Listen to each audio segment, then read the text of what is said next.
Hello दोस्तों, ओम नमः शिवाय। मैं हूं आपकी माधुरी और स्वागत करती हूं आप सभी का अपने यूट्यूब चैनल पर। और आज मैं एक प्यारा सा द्वार चार गीत लेके आई हूँ। जब बारात आती है द्वारे पे तो गाया जाता है, जब द्वार पूजा होने लगती है।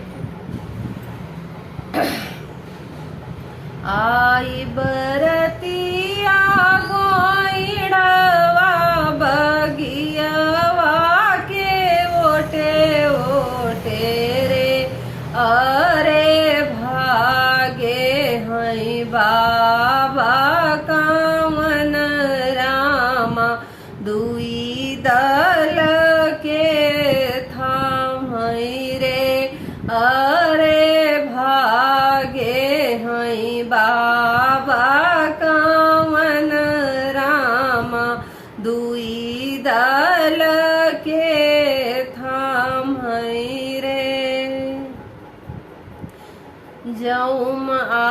जौमई जनती है बाबा यस छल करी हऊ रे, बाबा करत्यूं मई सोर हो सिंगार, सजन समझौतियूं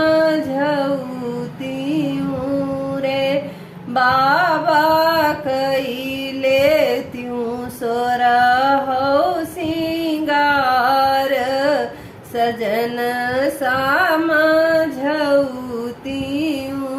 रे।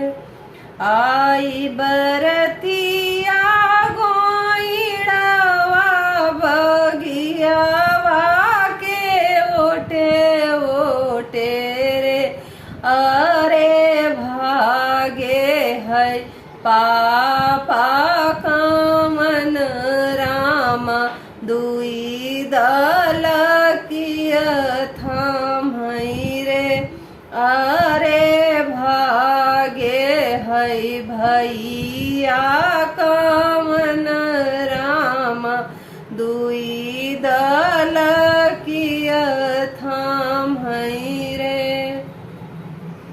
जौमई जनती है पापा यस छल करी हऊ रे, पापा कैले त्यूं सोर हो सिंगार, सजन समझौतियूं